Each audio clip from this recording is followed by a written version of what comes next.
The sun cast long shadows across the Montana plains as Braxton Hayes raced his stallion through the golden fields, the thundering hooves kicking up clouds of dust against the amber sunset. He had just 15 minutes to reach the Whittaker homestead before the banker arrived with foreclosure papers, and time was slipping through his fingers like water. Braxton wasn't a man who made promises lightly, and he'd sworn to Cassidy Whittaker that he would bring the money her father needed to save their ranch. The leather pouch containing $800 in gold coins, his entire savings from 3 years of cattle drives, bounced against his hip as he urged his horse to greater speed. Montana Territory, 1878, was unforgiving to the weak and the unlucky. The Whittakers had been neither until typhoid fever claimed Jonathan Whittaker 4 months prior, leaving his 22-year-old daughter Cassidy to manage their struggling ranch with only her younger brother Thomas and their aging ranch hand, Samuel. Braxton had been passing through on his way north when a broken wagon wheel had forced him to seek help at the Whittaker place. What had started as a 3-day stay to repair his wagon had stretched into weeks as he found himself increasingly drawn to Cassidy's fierce determination and quiet strength. "Come on, Thunder," Braxton urged his horse, leaning forward in the saddle as they crested the final hill. The Whittaker ranch spread before him, modest compared to some, but with good water access and rich grazing land. Smoke curled from the chimney of the small wooden house, and he could make out Cassidy's slender figure hanging laundry on the line, her honey-colored hair catching the fading light. He was so focused on reaching her that he never saw the prairie dog hole until Thunder's hoof plunged into it at full gallop. The horse screamed, a terrible sound that tore through the peaceful evening. Braxton felt himself airborne for one terrible moment before crashing to the ground with sickening force, his body tumbling through dust and grass. Pain exploded through his left side as he finally skidded to a stop. He tried to rise but collapsed again, tasting blood. Thunder was limping in circles nearby, whinnying in distress. Through blurring vision, Braxton saw Cassidy drop her laundry basket and sprint across the field toward him, her skirts gathered in her fists, her face a mask of terror. "Braxton," her voice carried across the distance as she ran. She fell to her knees beside him, hands hovering over his body as though afraid to touch him. "Braxton Hayes, don't you leave me now," he tried to smile, but it came out as a grimace. "Not planning on it, Cass." He attempted to sit up, wincing as pain shot through his ribs. "Thunder, forget the horse for a moment," she said, her voice breaking. "You're bleeding." He touched his forehead, his fingers coming away red. "The money in my saddlebag for your father's debt." Her eyes widened. "You brought it, but how? My savings, 3 years on the trail." He coughed and the pain in his chest intensified. "Get it before someone else does. Bankers coming today." Cassidy hesitated, torn between tending to him and securing the money that would save her family's home. "Thomas," she shouted toward the house. "Thomas, come quick." Her 15-year-old brother emerged from the barn, saw the scene, and came running. "Get the saddlebag from Thunder and bring it to the house. Then ride for Dr. Miller in town." Cassidy's voice was steady despite the fear in her eyes. "Tell him Braxton Hayes has had a bad fall." Thomas nodded and approached the injured horse cautiously, speaking in soothing tones. "Can you walk?" Cassidy asked Braxton, sliding an arm under his shoulders. "With help," he grunted, trying to hide how much it hurt. Together they made slow progress toward the house, each step sending spikes of pain through Braxton's body. By the time they reached the porch, his shirt was soaked with sweat, and he was fighting to stay conscious. "Samuel," Cassidy called as they entered. The old ranch hand emerged from the kitchen, his weathered face creasing with concern. "Lord Almighty," Samuel muttered, quickly moving to Braxton's other side. "What happened?" "Prairie dog hole," Braxton managed through clenched teeth as they eased him onto Cassidy's father's old bed. "Thunder?" Samuel asked, limping. "Thomas is getting the saddlebag, then riding for the doctor." Samuel nodded and left to tend to the injured horse.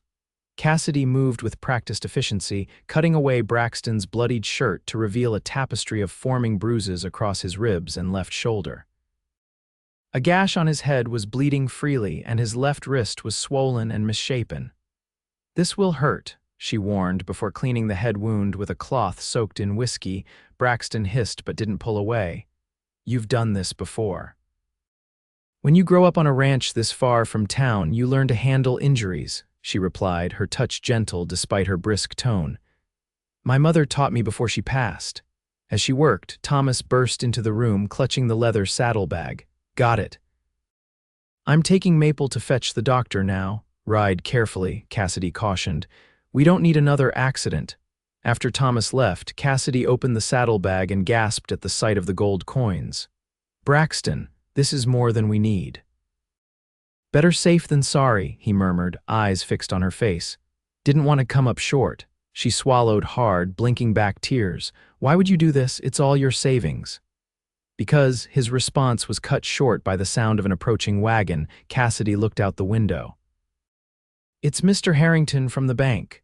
She quickly tucked the saddlebag under the bed. "Rest, I'll handle this." Braxton listened to her footsteps cross the main room, heard the door open, and Cassidy's voice greeting the banker with forced politeness. Despite the pain, he smiled. Cassidy Whittaker was the strongest woman he'd ever known. "Miss Whittaker," Harrington's nasal voice carried through the house.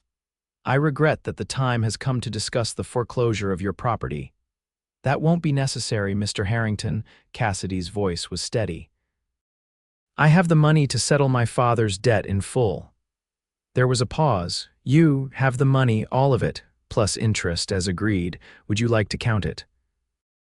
The conversation moved to the kitchen table, where Braxton could hear the clinking of coins and the scratch of pen on paper as receipts were written and agreements signed. His eyes grew heavy, the pain and exhaustion overwhelming him.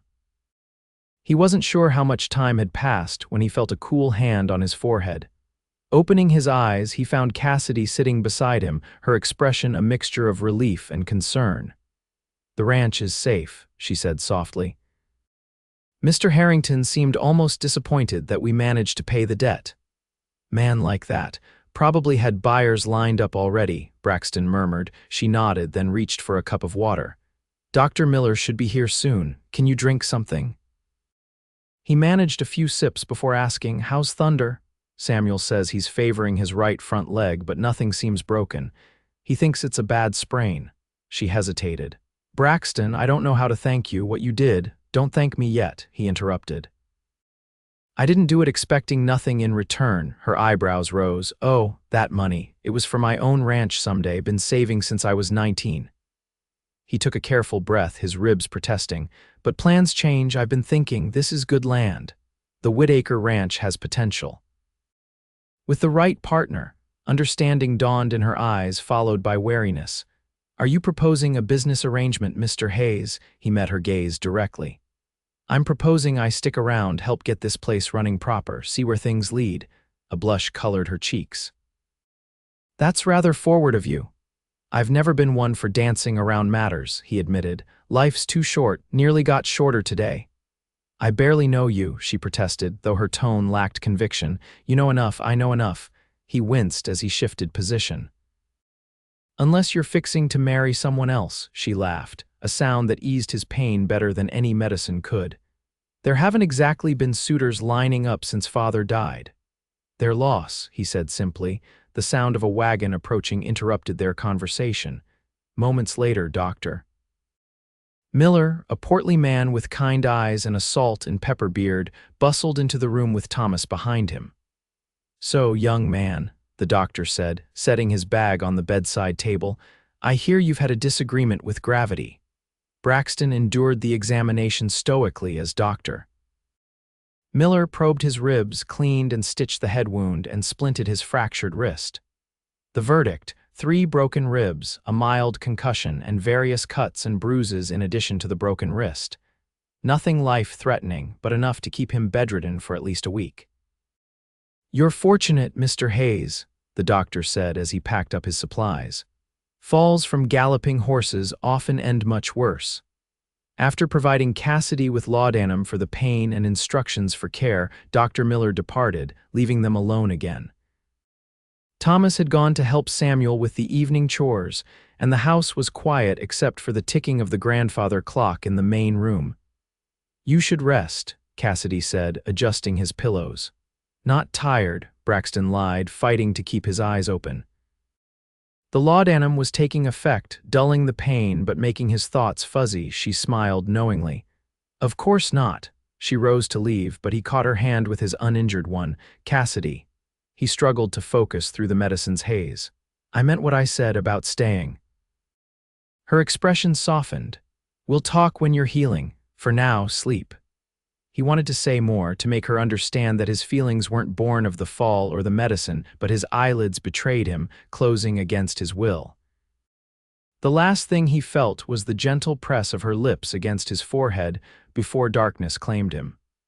The next days passed in a blur of pain and healing. Cassidy proved an attentive nurse, changing his bandages, helping him sit up to eat, and administering the laudanum when the pain became too great. They talked during these moments about her childhood on the ranch, his years driving cattle across the Western Territories, books they'd read, dreams they harbored. With each conversation, Braxton grew more certain that his impulsive decision to help her had been the right one. By the fourth day, he was able to sit up without assistance and move to a chair by the window for short periods. It was during one of these sessions that he finally asked about her father. "What happened to him, if you don't mind telling?" Cassidy paused in her mending, the needle hovering above the shirt she was repairing. "Typhoid," she said quietly, "hit suddenly last winter. He was gone within a week. And the debt," she sighed, setting aside her sewing. "Dad had big dreams, too big maybe. 2 years ago, he took out a loan to buy more cattle and expand our herd. Then came the blizzard of '76. Her voice grew distant. "We lost over half the herd. Some ranches lost everything. Dad, he never really recovered from that loss, started drinking more, working less." She looked up at him, eyes shining with unshed tears. "When he got sick, we were already behind on the loan payments. After he died, Mr. Harrington was almost gleeful about foreclosing." Braxton's jaw tightened. "I've known men like Harrington. They see other people's misfortune as opportunity. He's been trying to buy up all the small ranches in the valley." Cassidy twisted a thread between her fingers. "Rumor is he's working with the railroad companies. They're planning a new line through here." "That explains his interest," Braxton mused. "Land along rail lines becomes valuable overnight," she nodded. "That's what I figured, which is why your help means even more." She met his gaze. "But Braxton, I can't let you sacrifice your dream for ours. Once you're healed, we'll work out a way to repay you." He shook his head. "My dream wasn't about the money, Cass. It was about having something of my own, somewhere to belong." He leaned forward despite the pain in his ribs. "I've been drifting since I was 16, never stayed anywhere longer than a season, but these past weeks here, it's felt different." "Different how?" "Like maybe I found what I've been looking for." He held her gaze steadily. "I ain't much for poetry or fancy words, but I know what feels right. This here feels right." Color rose in her cheeks, and she looked down at her hands. "You're still healing." Decisions made when a man's hurting aren't always sound. "I decided before I fell," he said quietly. "Why do you think I was racing back with that money? I could have sent it with someone else, could have mailed it from the next town. But I wanted to be the one to hand it to you, to see your face when you realized your home was safe." She looked up, her expression vulnerable. "And what happens if you change your mind? If you wake up one morning and realize you missed the freedom of the trail?" "I won't." His voice was firm. "But if it eases your mind, we can write up an agreement. Make me a partner in the ranch, not an owner. If things don't work out between us, you buy me out when you can." "A business arrangement," she said, echoing her words from days earlier. He smiled. "For now, but I'm hoping for more in time." Before she could respond, the door burst open and Thomas rushed in, breathless and wide-eyed. "Riders coming," he exclaimed. 5 men armed. "One looks like Harrington's son, James." Cassidy stood quickly. "Get the rifle from above the fireplace, then find Samuel." Thomas hesitated. "Cass, they've got guns, so do we." She turned to Braxton. "Can you stand?" He was already pushing himself up, ignoring the protest from his ribs. "Hand me my pistol from the drawer." She complied, then took the rifle Thomas brought her, checking that it was loaded. "Stay inside, Thomas," she ordered. "But no arguments. If trouble starts, you get out the back and ride for the sheriff." Braxton joined her at the window, his movements stiff but determined. Outside, 5 riders approached the house, James Harrington in the lead. At 26, he was a sullen man with his father's thin face and cold eyes, known throughout the county for his quick temper and cruel streak. "What do they want?" Braxton muttered. "Nothing good," Cassidy replied grimly. "James has been sniffing around since father died, acting like the ranch would be his for the taking. He wasn't pleased when I turned down his generous offer to buy us out for a quarter of what it's worth." The riders stopped in the yard and James dismounted. "Whittaker," he called. "Come out here," Cassidy squared her shoulders. "Stay here," she told Braxton. "You're in no condition to fight." "Like hell," he growled, but she was already moving to the door, rifle held confidently in her hands. Braxton followed her onto the porch, fighting a wave of dizziness. He kept his pistol lowered but ready, positioning himself slightly behind Cassidy but where the riders could clearly see him. "Mr. Harrington," Cassidy addressed James coolly. "This is unexpected." James sneered, his gaze flicking between her and Braxton. "I see your drifter friend survived his fall. Shame." "State your business," she replied, ignoring the taunt. "My father seems to think you've settled your debt." James stepped closer, his hand resting on his holstered pistol. "I find that hard to believe, considering your limited means."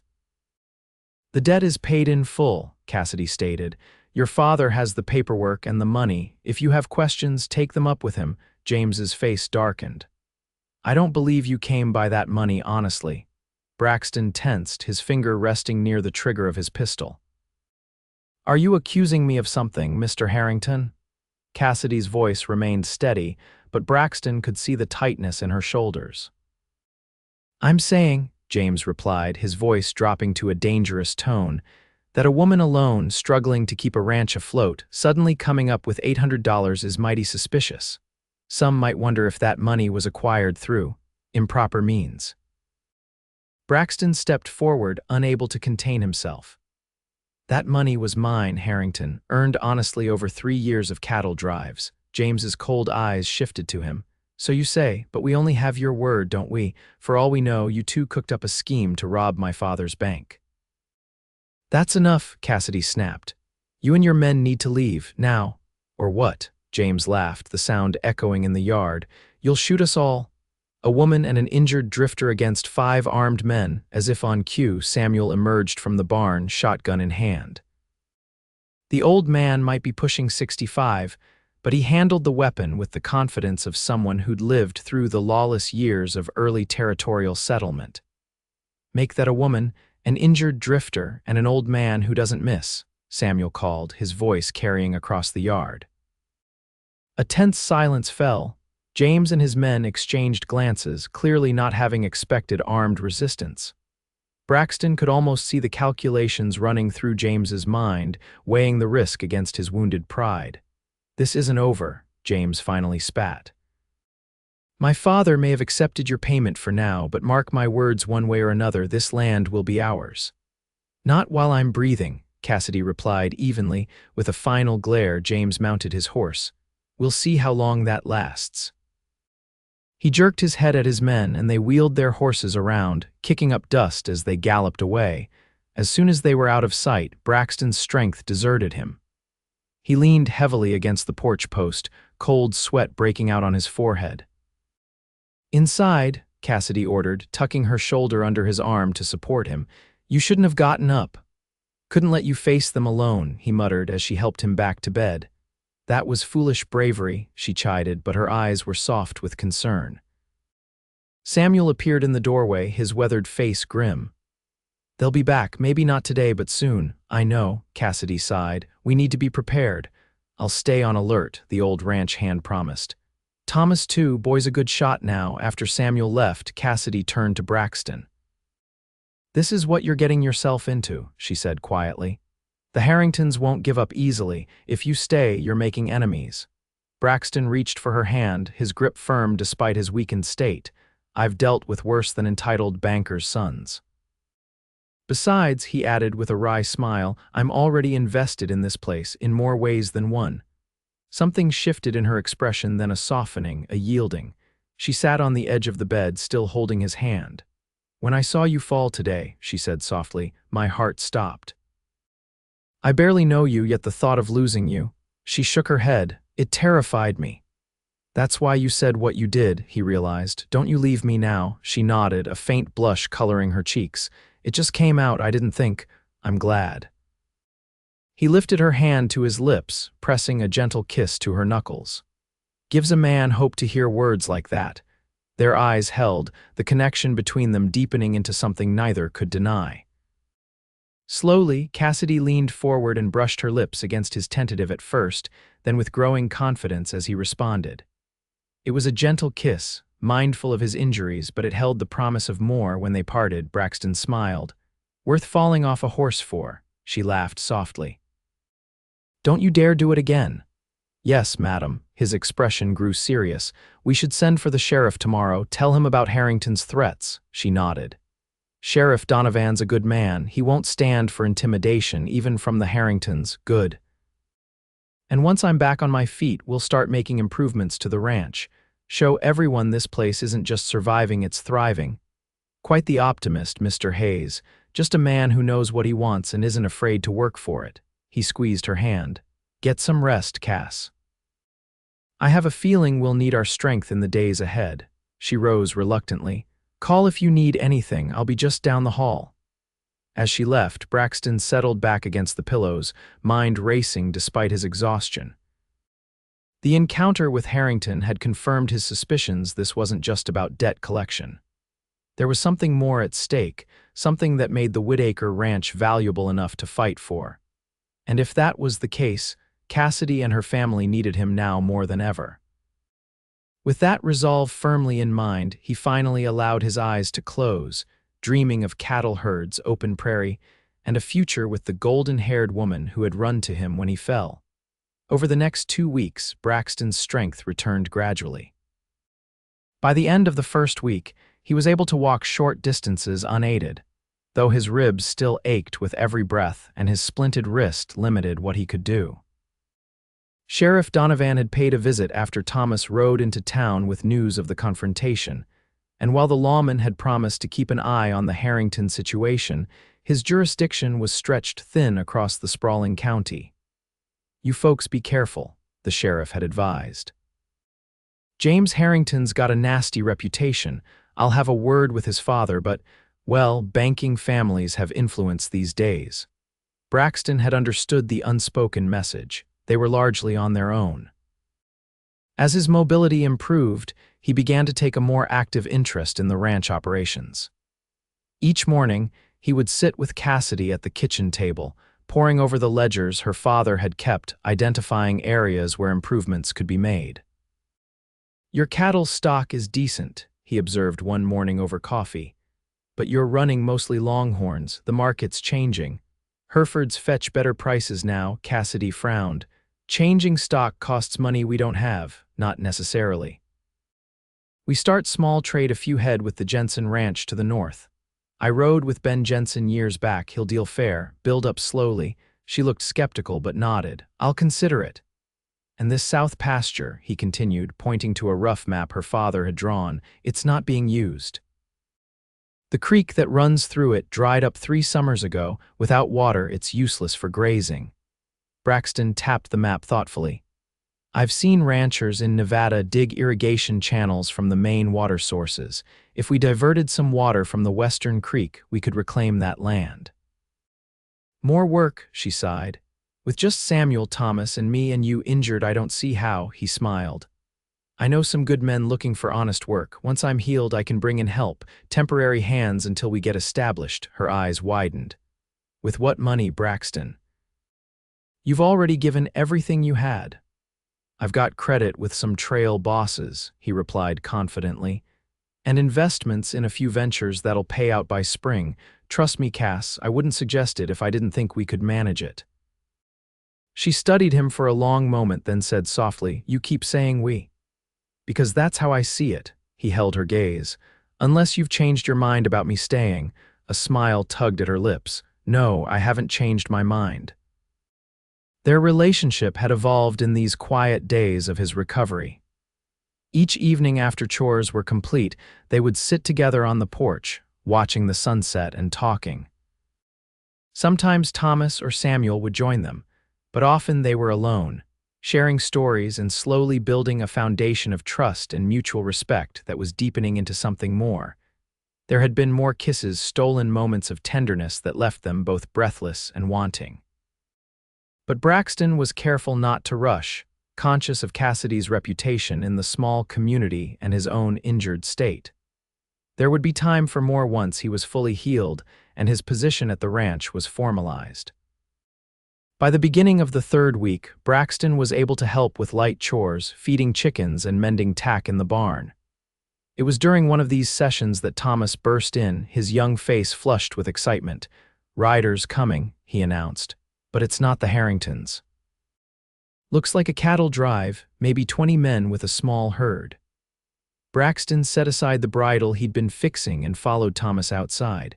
Sure enough, a dust cloud approached from the east, gradually resolving into a group of cowboys driving about 100 head of cattle.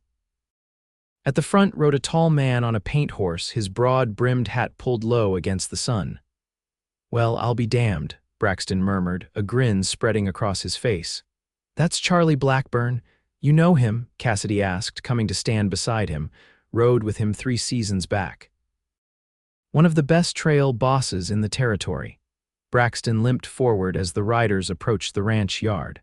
"Charlie, what brings you to these parts?" The trail boss reined in his horse, pushing his hat back to reveal a weathered face split by a wide smile. "Braxton Hayes. Heard you might be in these parts." His gaze fell to Braxton's splinted wrist and the way he favored his left side. "What happened to you, boy? Tangle with a grizzly?" "Horse found a prairie dog hole," Braxton replied with a rueful smile. "I found the ground hard." Charlie laughed, dismounting with the fluid grace of a lifelong horseman. Always were one for dramatic entrances. He turned to Cassidy, removing his hat with a respectful nod. "Madam, Charlie Blackburn, hope we're not intruding. Cassidy Whittaker, this is my ranch." She extended her hand, which Charlie shook. "Any friend of Braxton's is welcome here. Appreciate that." Charlie gestured to the cattle milling behind him. "We're driving these beeves up to the railroad at Helena, wondering if we might water the herd at your creek and make camp for the night." "Happy to pay for the privilege." "Of course," Cassidy agreed. "There's good grazing in the north pasture and the creek's running strong." As Charlie gave orders to his men, Braxton pulled him aside. "Trail to Helena doesn't normally come this way. You're a good 30 miles off course." The trail boss smiled knowingly. "Maybe I had a reason to detour. Word travels, Brax. Heard you took a bad fall, decided to settle down with a pretty rancher's daughter." He glanced appreciatively at Cassidy, who was directing the cowboys to the north pasture.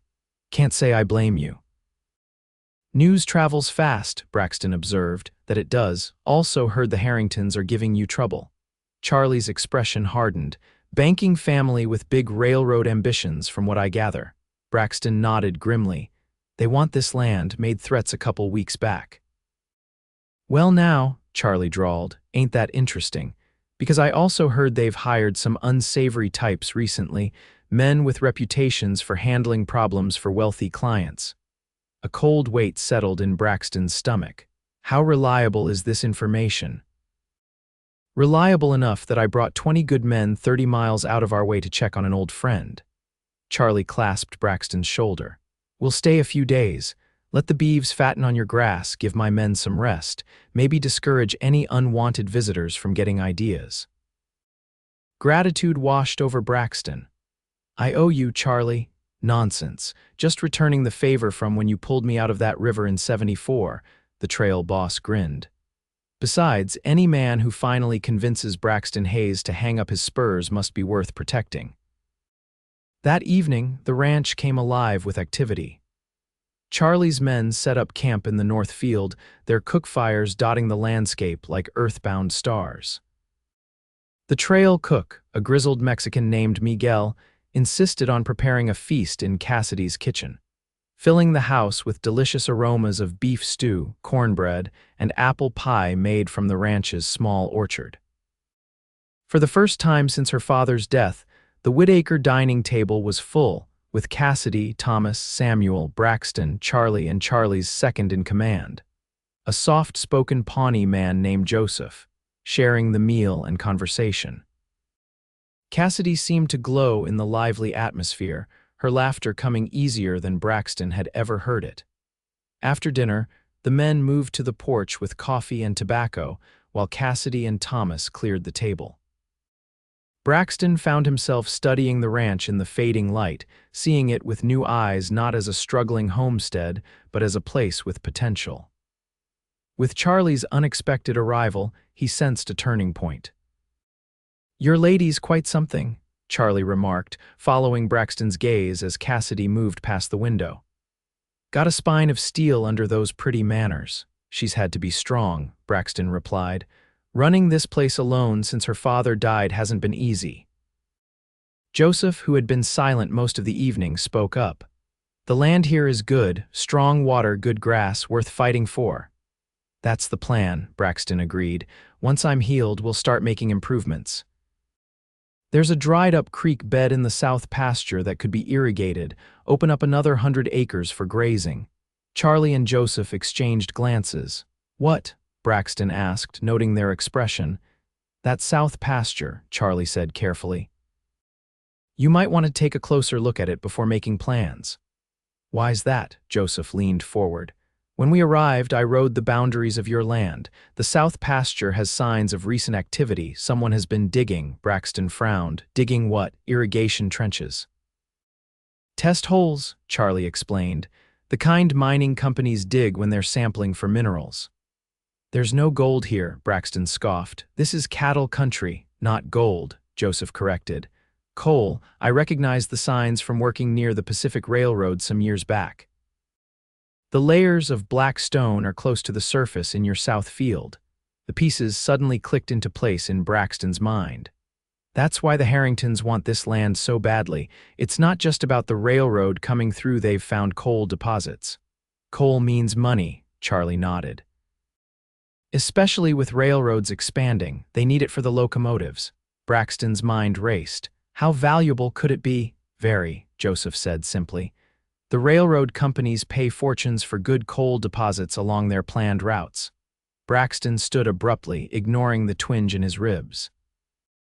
"I need to tell Cassidy." He found her in the kitchen, finishing the washing up while Thomas dried the plates.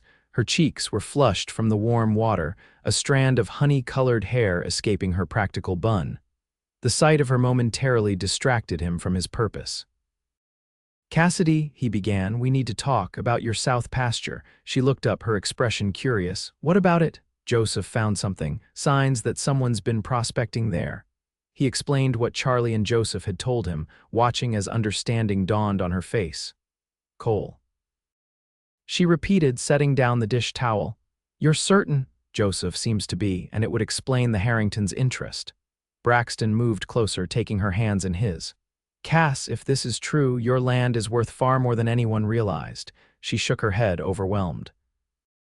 "Father never mentioned anything about coal." "He might not have known," Braxton reasoned, "but someone discovered it recently, someone working for the Harringtons, most likely." "What do we do?" "First, we confirm it. At first light, we'll ride out and examine the south pasture ourselves." His expression hardened. "Then we find out exactly what the Harringtons are planning. Knowledge is power, Cass," she nodded slowly, "and if it is coal, then we have options." He squeezed her hands. "We can negotiate with the railroad directly, bypass the Harringtons altogether. Or we can develop it ourselves, hire miners, become suppliers." A small smile formed on her lips. "You've been on my ranch 3 weeks, bedridden for most of it, and already you're planning our future as coal barons." "I think big," he admitted with a grin. "Always have." She studied him for a long moment, then rose on tiptoes to press a soft kiss to his lips. "I'm beginning to appreciate that about you, Braxton Hayes." The next morning, a small party consisting of Braxton, Cassidy, Charlie, Joseph, and Samuel rode out to the south pasture. Thomas remained behind to tend to the animals and keep watch on the ranch house. Despite his still healing ribs, Braxton insisted on riding, unwilling to miss this crucial exploration. The south pasture lay a good 3 miles from the main house, separated by a ridge of low hills. As they crested the rise, Braxton could see the dried creek bed cutting through the otherwise lush valley, rendering about a third of the potential grazing land useless without water. Joseph led them to the far corner of the pasture, where the ground sloped gently toward what had once been the creek bank. Here, several freshly dug holes pockmarked the landscape, each about 3 feet across and varying depths. Dismounting, Joseph knelt beside one of the deeper holes. "Here," he said, pointing to a layer of black rock visible about 4 feet down. "Coal seam, looks substantial." Charlie examined another hole nearby. "They've been thorough, multiple test sites, all showing similar deposits." Samuel shook his head in wonder. "I've worked this land for 15 years, never knew we was sitting on coal." Cassidy dismounted carefully, her riding skirt brushing the tall grass as she approached one of the holes. "How recent are these diggings?" Joseph studied the excavations with an expert eye. 2 weeks, perhaps 3. "No longer. Right around the time I paid off the loan," Cassidy noted. "The Harringtons must have discovered this just before foreclosure was supposed to happen. And when you unexpectedly paid the debt, they lost their chance to acquire the land legally," Braxton added. "Hence the threats and intimidation." Charlie straightened up, dusting off his hands. "From what I can see, this is a significant deposit. Could be worth thousands, maybe tens of thousands, depending on the quality and extent." Cassidy looked stunned. "All this time, struggling to keep the ranch afloat, and the real value was right under our feet." "Your father's land choice was better than he knew," Samuel said quietly. "What now?" she asked, turning to Braxton. He considered their options. "First, we need to secure the legal rights. Make sure your mineral rights are clear in the property deed. Then we find out exactly what the railroad's plans are." "The land office in Helena would have the latest survey maps," Charlie suggested, "including planned railroad routes." Braxton nodded. "I'll ride to Helena once I'm fully healed. In the meantime, we should keep this discovery quiet and increase security around the ranch." "My men will stay another few days," Charlie promised. "Give you time to make arrangements." As they mounted up to return to the ranch, Braxton noticed Cassidy lingering, her gaze sweeping across the pasture with a mixture of wonder and uncertainty. "Having second thoughts?" he asked, guiding his horse alongside hers. She shook her head. "Just trying to imagine what father would think." He always dreamed of building a cattle empire, not becoming a coal merchant. "The cattle operation can continue," Braxton assured her. "The coal just gives us resources to improve it. Best of both worlds." She smiled at him, the morning sun highlighting the gold in her hair. "You keep saying us and we." "Because I meant what I said before. I'm not going anywhere, Cass." He reached across the space between their horses to take her hand. "I came here by chance, stayed by choice, and now I'm more certain than ever that this is where I belong." The moment was interrupted by the distant sound of gunfire coming from the direction of the ranch house. "Thomas!" Cassidy gasped, immediately spurring her horse forward. Braxton and the others followed, racing back across the ridge. As they crested the hill, they could see 5 riders in the yard, exchanging fire with someone inside the house. Thomas had barricaded himself inside and was returning fire through a window. "Harrington's men," Charlie growled, drawing his rifle from its saddle holster. "Circle around," Braxton ordered. "Samuel, take Cassidy through the back way." "Like hell," Cassidy retorted, producing a small pistol from her saddle bag. "That's my brother they're shooting at."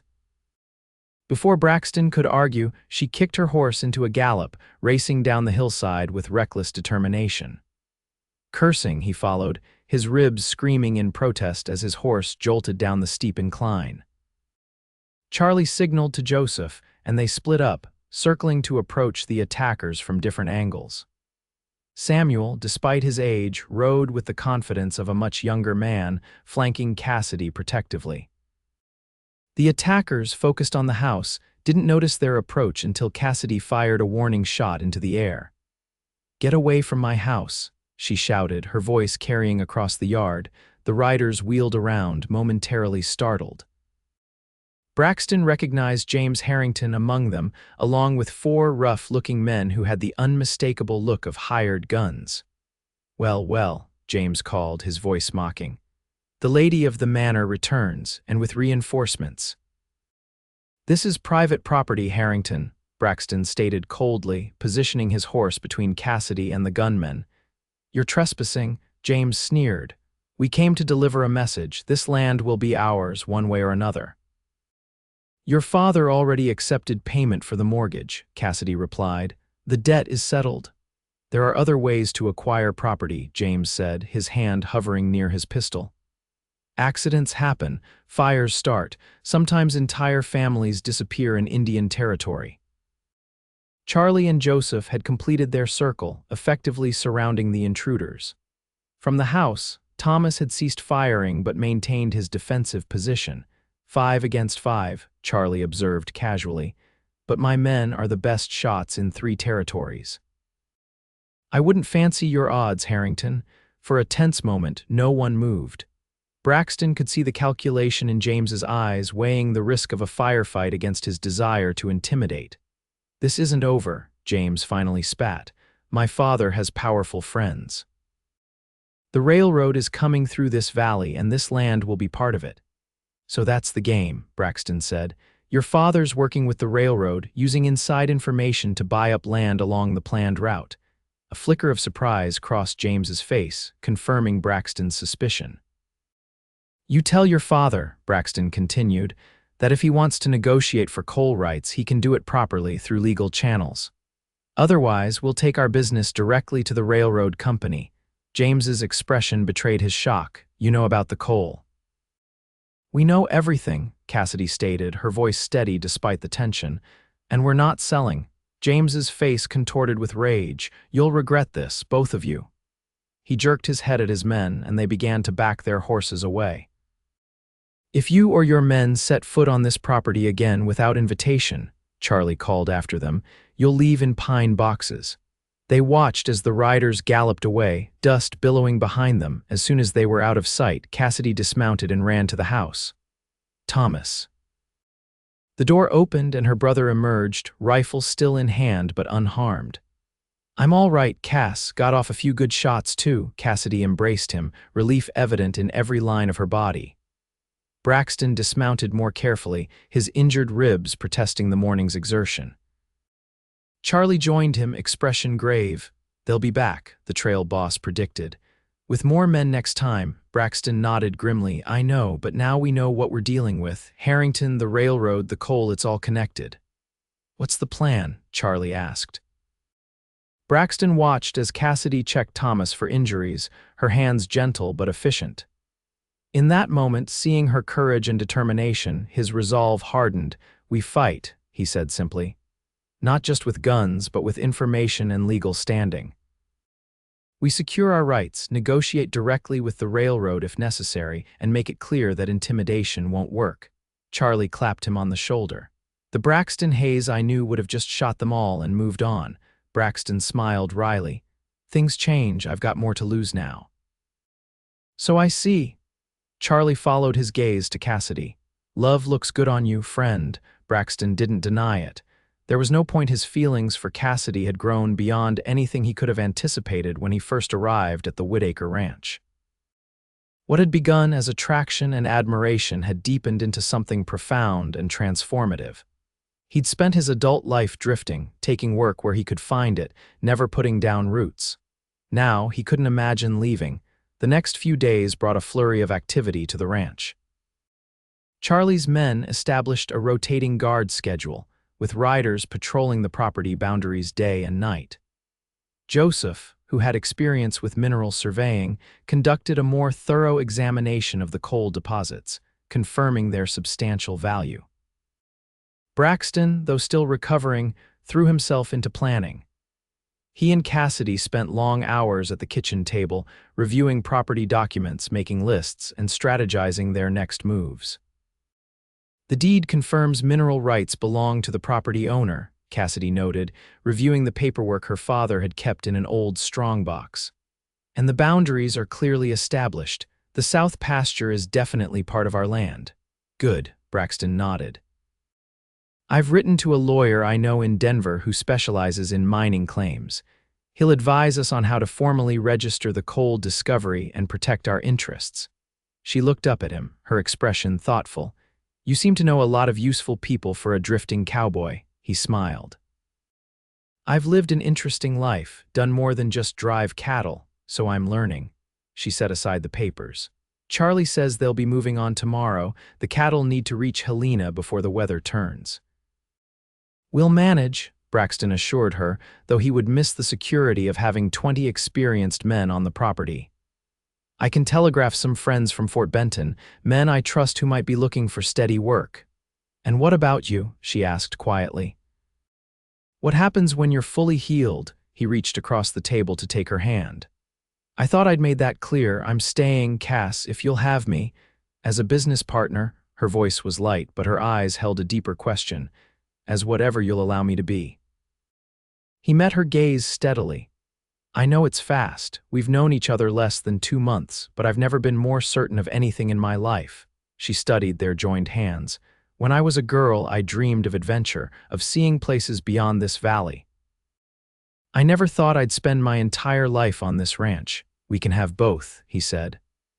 "Once things are settled here, we can travel, see San Francisco, New Orleans, even New York if you want. The coal money would allow it." Her eyes brightened at the possibility.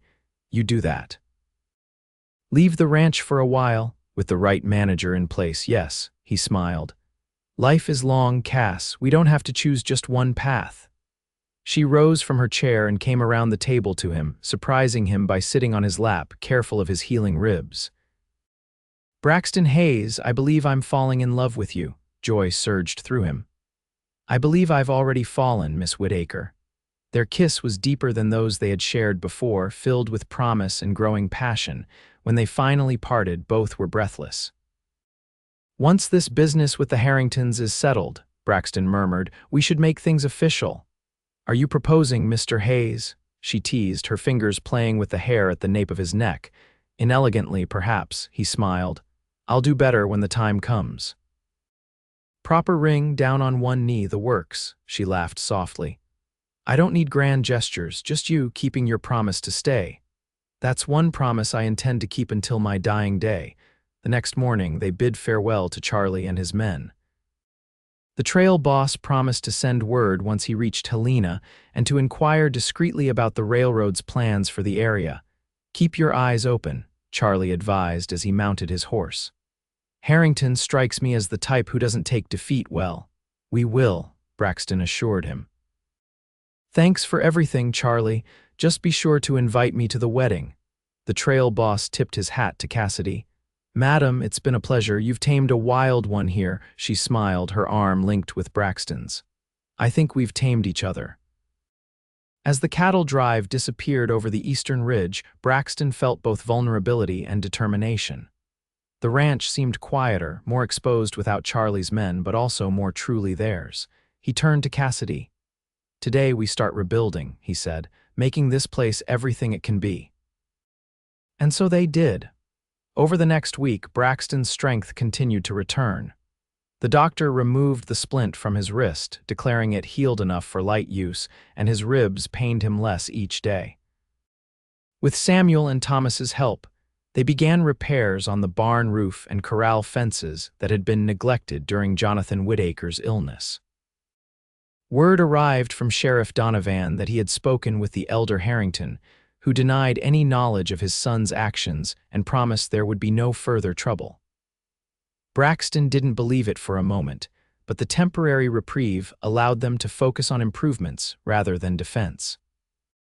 Letters came too from Braxton's lawyer friend in Denver, outlining steps to secure their mineral rights. From Charlie in Helena, confirming that the Northern Pacific Railroad was indeed planning a spur line through the valley within the next 2 years.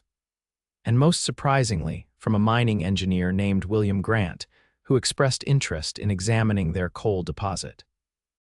How did he hear about it? Cassidy wondered as they read Grant's letter over breakfast. Charlie must have mentioned it to someone, Braxton surmised. Word travels fast when money's involved. Should we invite him to visit? Braxton considered it. Yes, but carefully.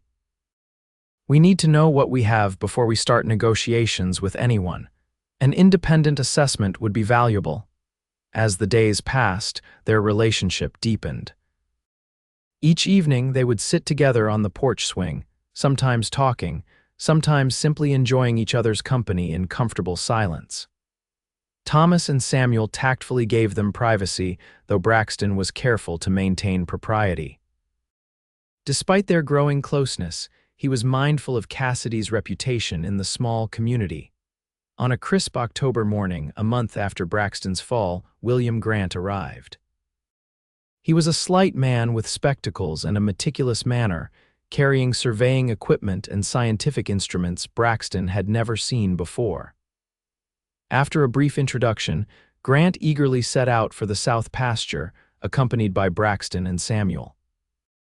The engineer spent the entire day taking measurements, collecting samples, and making detailed notes. By evening, when they returned to the ranch house, he was fairly buzzing with excitement. "Exceptional quality," he declared as Cassidy served dinner. "The seam appears to extend throughout most of the south pasture and possibly beyond. Preliminary tests indicate high carbon content with minimal impurities." "And that's good?" Cassidy asked. "Very good," Grant confirmed, accepting a plate of roast beef. "This type of coal burns hotter and cleaner. The railroads prefer it for their locomotives, and it commands premium prices." "What would you estimate its value at?" Braxton inquired. Grant pushed his spectacles up his nose. "Difficult to say precisely without more extensive testing, but based on what I've seen today. The deposit could be worth upwards of $50,000. Cassidy nearly dropped the serving dish. 50,000, possibly more, depending on the depth and extent. "And that's just the initial value. If you develop it as an ongoing operation, the returns could be substantial for years to come." Braxton and Cassidy exchanged stunned glances. It was a fortune beyond anything they had imagined, enough to transform the struggling ranch into one of the most prosperous operations in the territory. After dinner, Grant shared more detailed findings, sketching maps of the deposit and explaining options for development. "You could lease the mining rights to a company like Northern Pacific or develop it yourselves. Each approach has advantages and disadvantages." "What would you recommend?" Braxton asked. Grant considered. "Given your limited experience in mining, a partnership might be best. You maintain ownership of the land and a percentage of the profits, while allowing those with expertise to handle the actual extraction." "Is that something your company could arrange?" Cassidy inquired. "It could be." Grant smiled. "I represent a consortium of investors specifically interested in resource development along planned railroad routes. We could certainly discuss terms." By the time Grant retired to the guest room, Braxton and Cassidy had much to consider. They sat together by the fireplace long after Thomas and Samuel had gone to bed, weighing their options. "It's almost too much to take in," Cassidy admitted, her head resting against Braxton's shoulder. "A month ago, I was facing foreclosure. Now we're discussing coal mines and railroads." "Life changes quickly," he agreed, his arm around her. "But the important question is, what do you want, Cass? This is your family's land." She was quiet for a moment, watching the dancing flames. "I want security," she finally said, "for Thomas, for this place. I want to honor what my parents built." She turned to look at him.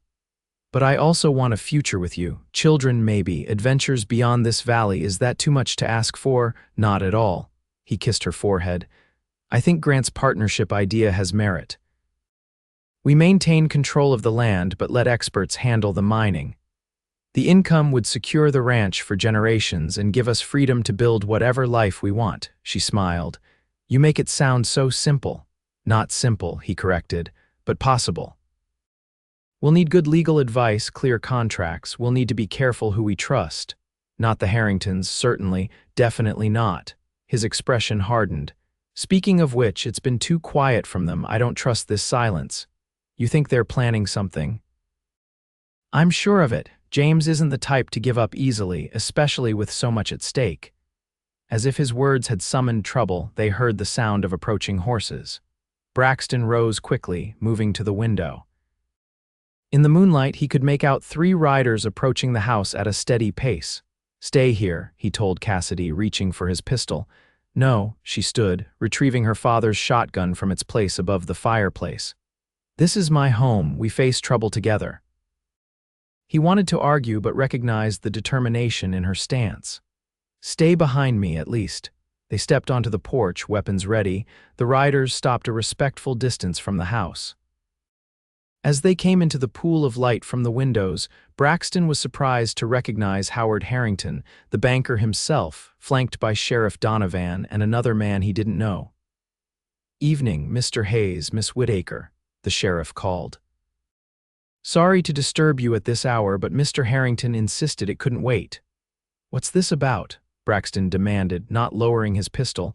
Howard Harrington, a thin man with cold eyes that matched his son's, dismounted stiffly. "I've come to make you an offer, Miss Whittaker." "A generous one in light of recent discoveries on your property." "How did you know about that?" Cassidy asked sharply. The third man dismounted.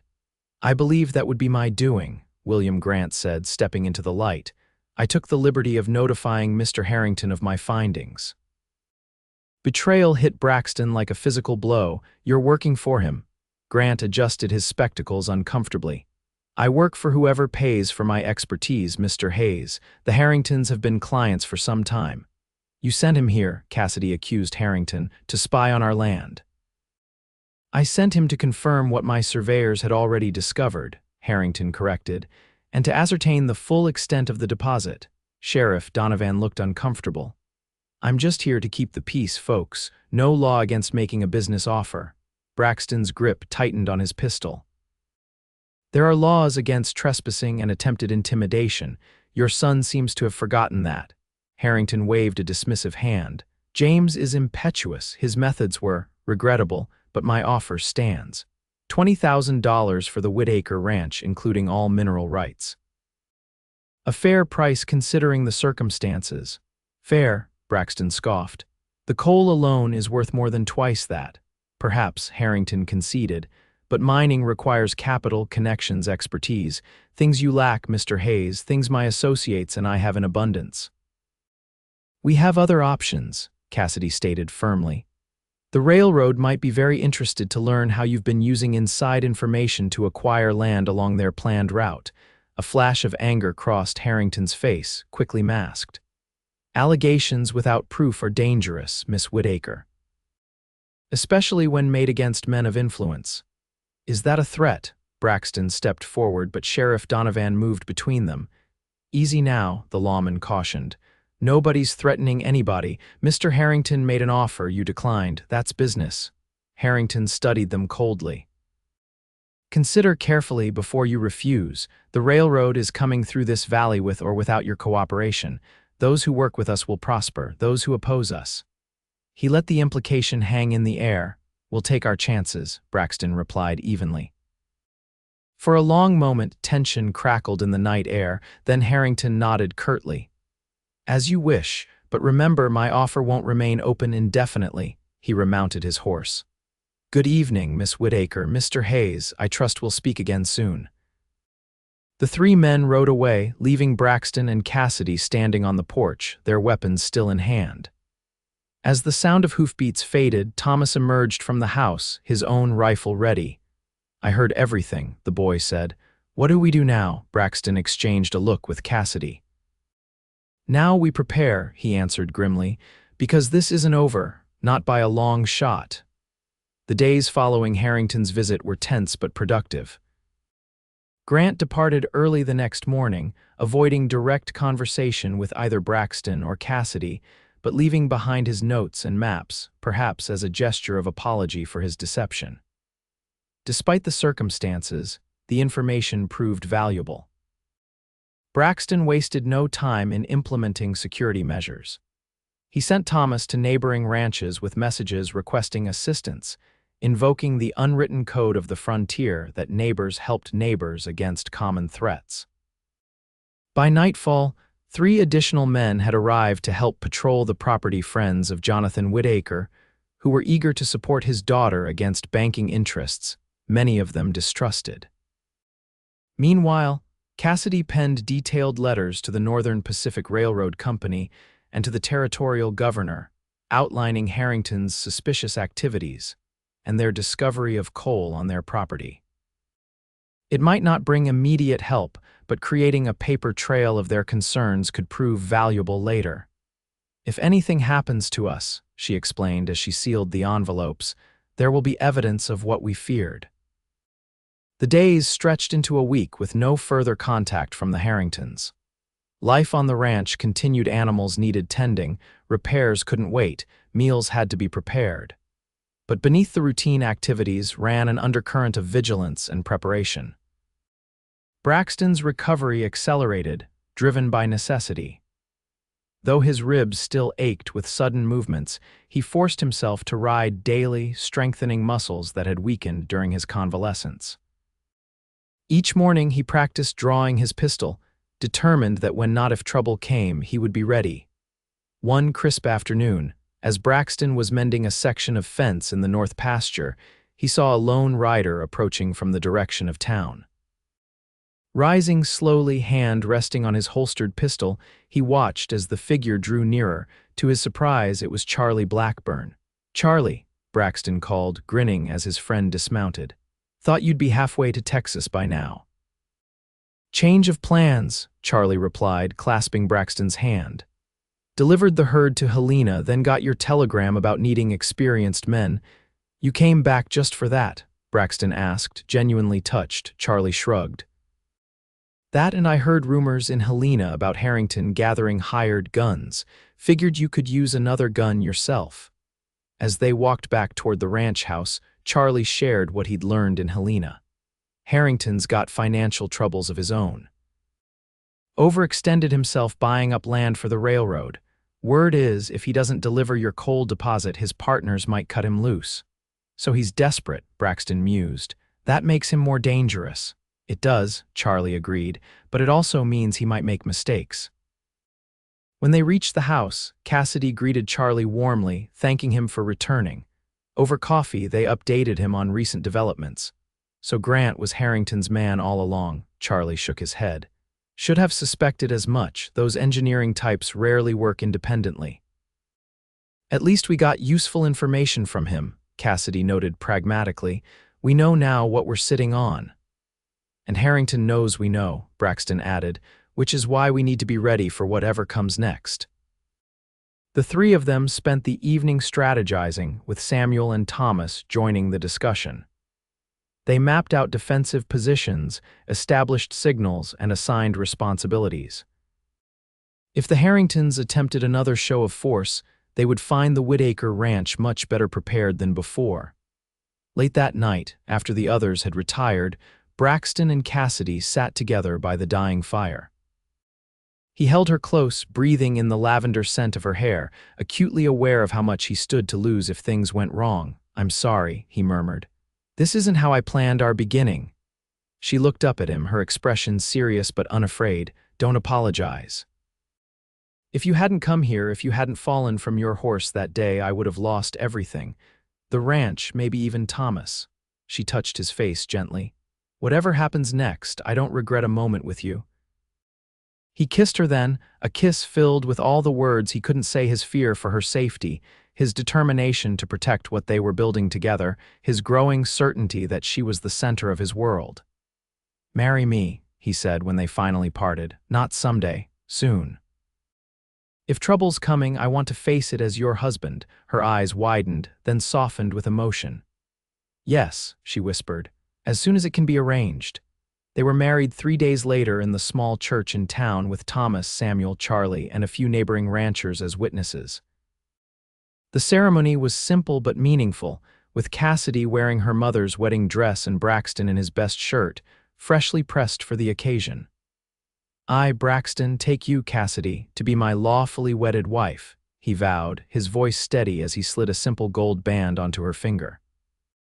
"To have and to hold from this day forward, for better or for worse, for richer or for poorer, in sickness and in health, to love and to cherish, until death do us part."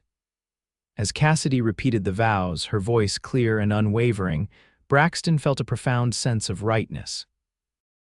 Whatever challenges they faced, They would face them together. The celebration afterward was modest but joyful, with a feast prepared by neighboring women and music provided by a fiddler from a nearby ranch. For a few precious hours, the threat hanging over them receded, allowing space for happiness to flourish. That night, as husband and wife, they discovered each other in ways they had only imagined before. Cassidy's initial shyness gave way to passionate response as Braxton's gentle touches and whispered words of love awakened desires she had never fully acknowledged. In the sanctuary of their bedroom, the world outside ceased to exist, replaced by the tender exploration of two people committing not just their lives, but their very souls to one another. Afterward, lying in his arms, Cassidy traced the healing scar on his forehead, a permanent reminder of his fall. "Do you believe in fate?" she asked softly. "Never used to," he admitted, his fingers playing with a strand of her hair.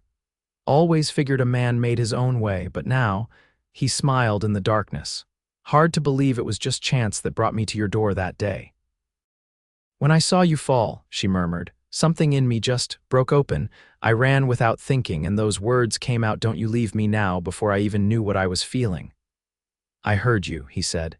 "Even through the pain, I heard your voice. It gave me something to hold on to." She nestled closer against his chest. "Promise me, whatever happens with the Harringtons, with the coal, with all of it, promise we'll face it together." "I promise," he vowed, sealing the words with a kiss. "Nothing will separate us, Cass, not while I'm breathing." They fell asleep in each other's arms, finding peace despite the uncertainty that awaited them in the morning. The attack came at dawn 3 days later. Braxton was already awake, having risen early to check on the horses when he heard the first shots. Running from the barn, he saw riders pouring over the eastern ridge, at least 15 men, led by James Harrington. "Cassidy," he shouted, racing toward the house. Raiders coming. Inside, chaos erupted as everyone scrambled to their defensive positions. Cassidy and Thomas took up rifles at the front windows, while Samuel covered the back door. Charlie, who had been sleeping in the bunkhouse, emerged with his Winchester repeater, taking cover behind the water trough. The first volley of gunfire splintered wood around the windows and tore chunks from the porch railing. Braxton dove for cover behind a stack of firewood, drawing his pistol as bullets whizzed past. "Hold your fire," he called to the others. "Let them get closer." The riders charged toward the house, firing wildly as they came. Braxton waited until they were within effective range, then shouted. Now, 5 rifles cracked in unison, the coordinated volley catching the attackers by surprise. 2 men tumbled from their saddles and another clutched his shoulder, horse rearing beneath him. The rest scattered, seeking cover behind outbuildings and fence lines. "Whittaker," James Harrington's voice carried across the yard. "This is your last chance. Surrender the deed or we burn you out." "Go to hell, Harrington," Braxton shouted back, firing a shot that kicked up dust near James's position. A tense exchange of gunfire followed, neither side able to gain advantage. The defenders' superior positions were balanced by the attackers' greater numbers. Minutes stretched into an hour, with occasional shots breaking the eerie silence in between. "They're trying to wear us down," Charlie murmured during a lull, "waiting for us to run out of ammunition or make a mistake." "We need to change the equation," Braxton agreed, reloading his pistol. "Draw them into the open somehow." Cassidy, who had joined them behind the woodpile, pointed to the barn. "They're working their way toward it. If they set fire to the barn, the house will be next." Braxton surveyed the situation grimly. She was right. 3 of Harrington's men had circled around and were approaching the barn from the blind side. If they reached it, they could set a fire that would quickly spread to the main house. "I need to stop them," he decided. "Charlie, cover me." "I'm going to circle through the root cellar and come up behind the barn." "Too dangerous," Cassidy protested. "There are too many of them." "We don't have a choice," he kissed her quickly. "Keep them distracted from the front. I'll be back before you know it." Before she could argue further, he slipped away, crouching low as he ran to the storm cellar doors partially hidden by an overgrown rose bush. The narrow tunnel beyond connected to the barn, a feature Jonathan Whittaker had added years earlier to allow access during heavy snowstorms. Emerging inside the barn, Braxton could hear voices outside Harrington's men discussing where to place the kerosene they'd brought. Moving silently to a side door, he peered out. Two men stood with their backs to him, a third keeping watch nearby. Braxton took a deep breath, then burst through the door, pistol raised. "Drop your weapons." The men spun around, reaching for their guns, but Braxton was faster. Two shots rang out and the nearest man fell, clutching his leg. The second fired wild as he dove for cover, the bullet splintering wood near Braxton's head. From the house came a renewed volley as Charlie and the others provided covering fire. The third man, seeing his companions hit, broke cover and ran for his horse, abandoning the mission. Braxton advanced on the wounded man, kicking his gun away. "Tell your friends it's over. Next man who approaches the barn gets a bullet between the eyes." The standoff continued for another hour, a war of attrition with neither side willing to concede. Then, just as the morning sun cleared the eastern mountains, a new sound reached them: horses and wagons, many of them, approaching from the direction of town. James Harrington heard it too. What the hell? Around the bend in the road appeared a procession that made Braxton's heart leap with hope. Sheriff Donovan rode in the lead, followed by at least 20 men ranchers from throughout the valley, some Braxton recognized, others strangers. Behind them came wagons carrying more men, all armed. "Harrington," the sheriff bellowed, "throw down your weapons, you're surrounded." James emerged from his cover, face contorted with rage. "This is a private matter, Sheriff. These people stole what was rightfully ours." "Doesn't look private to me," Donovan retorted. "Looks like armed assault on a legal property owner. Now drop those guns before my men open fire." For a moment, Braxton thought James might order his remaining men to fight, but faced with overwhelming odds, even his hired guns began laying down their weapons. "This isn't over," James snarled as the sheriff's men disarmed him. Your father's been arrested," Sheriff Donovan interrupted. "Federal marshals took him into custody this morning on charges of fraud, conspiracy, and attempted theft of mineral rights. Seems the governor took a special interest in Miss Whittaker's, Mrs. Hayes's letter." Relief washed over Braxton as he emerged from his position. Across the yard, he saw Cassidy running toward him, her face alight with joy and relief.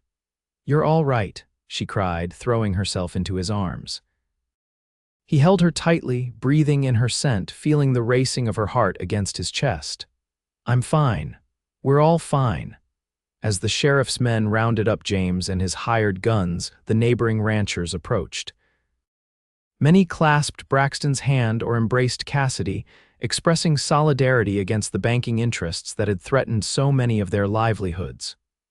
"Word spread after your wedding," explained Marcus Jensen, one of the older ranchers, "that you had coal and the Harringtons were trying to steal it. When we heard gunfire this morning, we gathered every able-bodied man in the valley." "We owe you our lives," Cassidy said, her voice thick with emotion. Jensen shook his head. "We protect our own. Your father was a good man. He would have done the same for any of us." As the morning progressed, the full story emerged. Cassidy's letter to the governor had triggered an investigation that uncovered widespread corruption involving Harrington, several railroad executives, and even a territorial judge. The senior Harrington had been using his position at the bank to acquire properties along the planned railroad route, often through questionable means, then selling them to the railroad at inflated prices. The governor was particularly interested in the coal discovery, Sheriff Donovan explained as they sat in the Whittaker, now Hayes kitchen, later that day. "Seems the territory has been looking to develop more local fuel sources for the railroads." When he realized what Harrington was up to, he sent federal marshals immediately. "What happens now?" Braxton asked. "Harrington and his son will stand trial. Their assets have been frozen pending investigation." The sheriff sipped his coffee. "As for the coal on your land, the Territorial Mining Office would like to send their own surveyor to assess it properly. They're prepared to offer fair terms for development rights." Cassidy and Braxton exchanged glances. "We'd want to maintain ownership of the land," she stipulated. And a percentage of the profits, Braxton added. We've got plans for this ranch, the sheriff nodded. I'm sure that can be arranged. The governor seems quite keen to make amends for what happened here. By evening, the ranch had quieted. The neighbors had returned to their own properties, the wounded had been tended to, and James Harrington and his men were locked in the town jail. Charlie remained, having promised to stay until things were fully settled, but Samuel and Thomas had finally retired, exhausted from the day's events. Braxton and Cassidy sat on the porch swing, watching the sunset paint the western sky in hues of gold and crimson. His arm was around her shoulders, her head resting against his chest. I can hardly believe it's over, she murmured. Not over, he corrected gently. Just beginning. She smiled up at him. You're right, we have a ranch to build, a coal mine to negotiate, a life to create. And a family someday, he added, his hand moving to rest lightly on her abdomen. If you want. I do want that. She covered his hand with hers. Though it might be someday sooner than we planned.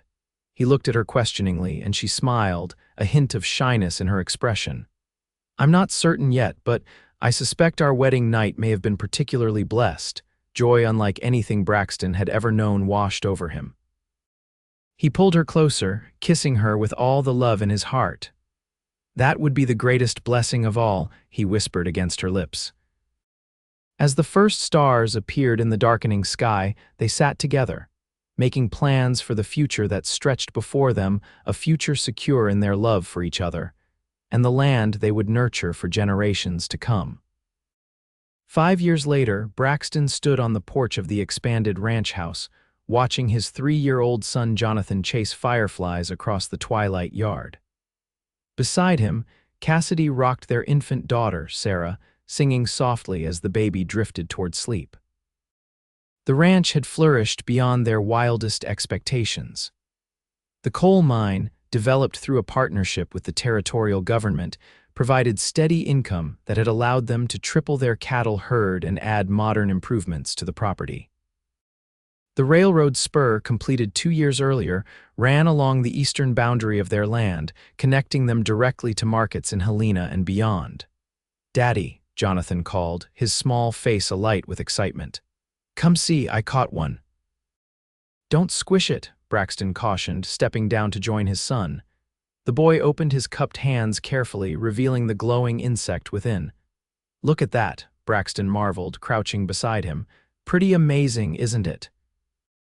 Jonathan nodded solemnly before releasing the firefly, watching in wonder as it rose into the evening air, blinking its silent message to others of its kind. From the porch, Cassidy watched them, her husband and son, silhouetted against the sunset, heads bent together in shared discovery. Her heart swelled with love and gratitude for the life they had built together.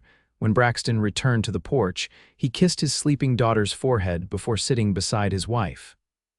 "I had a letter from Charlie today," he said. "He's bringing a herd through next month, wants to stop for a visit. It'll be good to see him again," Cassidy smiled. "Jonathan adores his Uncle Charlie stories." They sat in comfortable silence for a while, enjoying the peace of the evening and the knowledge of all they had overcome to reach this point. The Harringtons were long gone. The father had died in prison 2 years earlier, while James had fled the territory after serving a brief sentence, his reputation and fortune destroyed. "You ever think about that day," Cassidy asked suddenly, "when you fell from thunder?" Braxton touched the small scar on his forehead, a permanent reminder of that fateful moment. "Sometimes. Mostly I think about what came after hearing your voice, seeing you run toward me." He smiled at the memory. "You said, 'Don't you leave me now.' I was so afraid," she admitted. "Not just that you were badly hurt, but I think even then, part of me knew you were important, that you were meant to be in my life." He took her hand, his thumb caressing the wedding band he'd placed there 5 years ago. "Best fall I ever took," he murmured. As darkness settled fully over the Montana landscape, they gathered their children and moved inside. The lamp-lit windows of the Whittaker Hayes ranch glowed warmly against the night, a beacon of the love and perseverance that had transformed a chance encounter into a legacy that would endure for generations to come. The end.